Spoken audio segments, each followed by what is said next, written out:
New Year's Eve. Zoe suggested we go to Caveau de Nostalgique in the Quartier Latin. Another chance for us to escape, forget, heal, she told me. It was not hard to guess who was in need of forgetting and healing. I thought it was very kind of Zoe to include herself. She had an exciting plan, and I found it easy to let myself be carried away by her ebullience. The party at the Caveau was billed as Charleston Night, she told me, a nostalgia-themed costume party. It was the last Thursday of the dying year, and we were sitting in her living room after breakfast. Sprawled on the couch, waving her arms about with a flush of excitement on her face, she looked like a director pitching a film with a big concept. Since the idea was to forget and let go, she explained, why not gratify our escape desires in the most indulgent way possible? She wanted us to rent the costumes from La Maison du Festin, a flapper outfit for her and a roaring 20s suit for me with a tight-waisted jacket and stovepipe pants. We started late in the afternoon. Zoe kept running between her room and mine, slicking my hair back with gel and brush, helping me with the cufflinks and the bow tie, insisting my outfit looked so much better with the fob watch, which meant I had to wear the vest even if it was going to be too warm at the Caveau. Then there came a moment when she went into her room and I did not hear one single word from her any longer. Silence. So sudden, so dense and prolonged, it made me feel uneasy. Zoe, I said in a purely tentative move. There was nothing in particular I wanted to tell her. There came an abstracted yes from her. No more. But that was all I needed to hear, I suppose, because in that rushed yes, I recognized the familiar too busy to talk tone of a woman lost in the mystic rites of self-transformation, the alchemy of makeup. Abstracted or not, though, I liked the feeling of familiarity in that single word, and with it the comforting realization, knowing with absolute certainty in a split second why Zoe had put so much generosity, creative will, and imagination into this evening. Belonging. It was all about belonging. Zoe wanted to put so much ritual into the whole thing so that this year's celebration would be a mark of her loyalty, of her refusal to do what most people would have done under the circumstances. Treat me like a disease-stricken man and propose a low-key celebration at best. Instead, she went for the craziest, most festive scenario imaginable. I was grateful for that, her obstinate affirmation of my normality, and I suddenly felt this sappy urge well up in me. Felt like I had to do something. A gesture, a word, some kind of move to signify my gratitude, anything to express my thankfulness. I did none of that, of course, fearing that it would all melt into mush and cheap sentimentality. As if she had access to my broodings, Zoe interrupted my thoughts with her playful but firm warning. Don't you dare come anywhere near this room, Tariq. Sit down and relax. Grab a book. After a while, she came out and stood between the kitchenette and the living room, at a deliberate distance from me, looking so metamorphosed that I felt my own self grow unreal. Everything around me fading out of focus. She was the center of everything, all of a sudden. More than ever, there was that hauntingly compelling gap between Zoe's Garçon face, the bold lines of her mouth, the flapper bob hairstyle, and the sensuous Venusian bearing of her body. Its forms gorgeous behind the surreal outfit, the sensual odalisque-like roundness of her shape wrapped up in old-fashioned silk and lace, the misty textures of her powdered face and neck, the dashing bright red of her lips, so full and alive and sensual with a touch of African toughness. There she stood, the new Zoe, enfolded in the loveliest envelope as in petals of poppy, the dress that we had painstakingly chosen together at Maison du Festin the day before, a sleeveless, low-neck evening gown of scarlet silk with ruffled shoulder straps and silver bullion lace, draping down cape-like over her shoulders and upper arms. For jewelry, she wore a 5-strand necklace of faux hematite beads with teardrop earrings to match. Even the air around us was changed, Zoe's presence renewing it in a breath of primal forest. Her perfume distinct yet vaporous and subtle in the way it filled the living room, a whiff of orchids you catch in passing.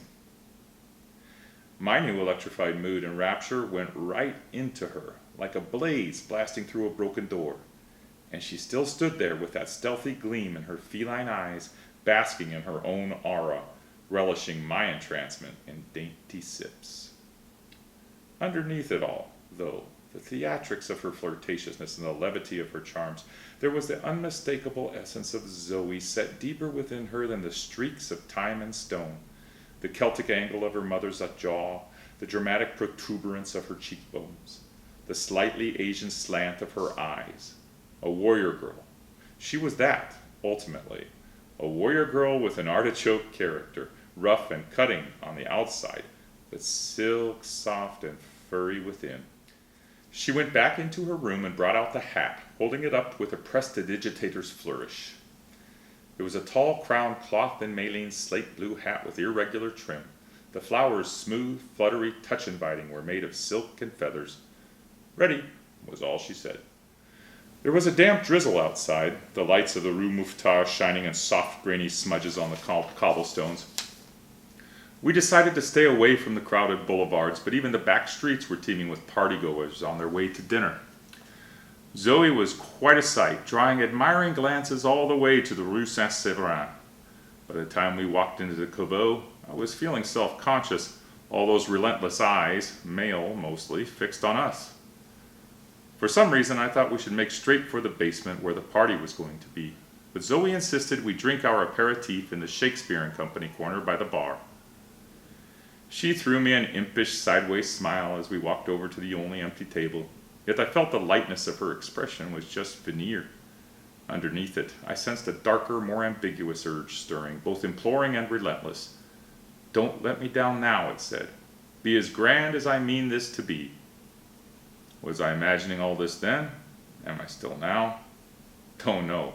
Write it now, figure it out later in Bordeaux. We sat down where you could watch the beautifully polished miniature guillotine by the alcove window. There was something fascinating about the dull brilliance of the oak, the glint and fine edge of the steel, the hanging heft of the blade tugging at your attention. Something of that edge must have gone into her now. Or was it only an undercurrent of diffidence, hers as much as mine? But the tenseness was not meant to last. I remember a distinct, resolute thought after the second glass of champagne. Zoe had made all this possible for me, and it was now my turn to bring my own magic touch to her performance. The evening that she had dreamed up and organized against all odds.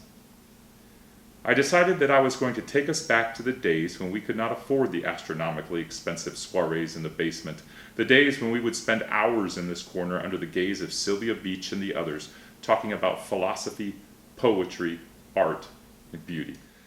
The barroom was full by now, wonderfully noisy and cozy, full costumed latecomers heading straight for the basement. The whole space had an air of the stage set about it, just before the curtain rises and the play begins. Nervous bustle of the manager and the waiters, echoes of the band tuning up downstairs, patrons studying their costumes and chatting frantically. Only the bartender was his usual cool and aloof self, except that tonight he was impeccably costumed and made up to look like a replica of Al Capone, scars, bulbous nose, and all. Zoe reached out and gave a slight touch to her clutch purse, her mind veering within, toward the basement, the thrill of the festoons setting the throb of the band, the excitement of the gathered dreamers. The setting in the big stone-walled basement was as I imagined it. Round tables laid out in a crescent around the dance floor opposite the bandstand, decoration hanging down from lamps and ceiling, ferns and wildflowers arranged around the candlelight at the center of the immaculately white tablecloths. It was all very beautiful, and the champagne working its magic. The people and their sounds were now safely wrapped up in many layers of softness. Depthless, those bodies, flat and foreshortened almost. Their glamorous presence like occasional clouds of glittery color stirring in a kaleidoscope. And then, all of a sudden, the first splash of music, a beautiful burst through the layers of fuzz in my mind. A few minutes before midnight, we got off the dance floor and went back to our tables, and the band started playing St. James Infirmary, while the waiters paraded around the dance floor shouldering a makeshift black coffin with 2006 painted on it in white. Then it was the countdown, and the champagne springing out of the coffin as if by magic, and all sound vanishing in a collective shout and a foamy, slow-motion shower of confetti and ticker tape flying in all directions. We were all on our feet toasting each other. A few minutes later, we were dancing to Ain't She Sweet, holding Zoe in my arms, clumsy as ever, swaying with her in our cocoon of tangled paper. I might have been the worst dancer in the world, but tonight I was the happiest. Looking at her radiant face, glowing with something new, a glow that was more than bliss. Triumph, I suppose. It's probably what it was. And it was written all over her, in the mellow mien of her tipsy body, in the candid flash of her pearly teeth, in the smooth swinging of her gorgeous hips. And her eyes, you see, they said, "We've done it. We fulfilled the promise of ecstasy despite everyone and everything, carved out a beachhead of happiness for ourselves in the middle of the turmoil." We danced boldly and fearlessly, kindred souls, conspiratorial siblings united in a common bond. We got back home in the early hours of the first day, drunk and happily tired. I thanked Zoe for everything, gave her a good night kiss before she went to bed, and told her not to even think of getting up when I left. I said I would call her when I got home. In my room, I dressed into my clothes, folded up my costume, packed, and called for a taxi. It was still raining when I stood waiting out on the sidewalk. The taxi driver went along Boulevard Saint-Germain, streets totally deserted, and it was within a few minutes that we reached the Cour Carrée, looking at the deep glow of the red light, the bright orange crowd control barriers along the curb dripping with red rain, the sad flattened out gobs of many times trampled paper cups scattered all over the rain-darkened square.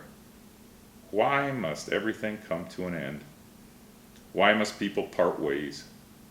Why this cruel orphanage every time? Feeling suddenly raw and vulnerable in that taxi, disconsolate. Surely there must be a way of saving the beautiful moments within. A hedge against the loss and the emptiness, preserving the moments, treasuring them, revisiting them like clusters of diminutive flowers fossilized in amber, rich and inexhaustible in their many facets, in the way they offer themselves to our gaze and inhabit it, their light filtered through the ripened lens of time, the wise memory of the ages.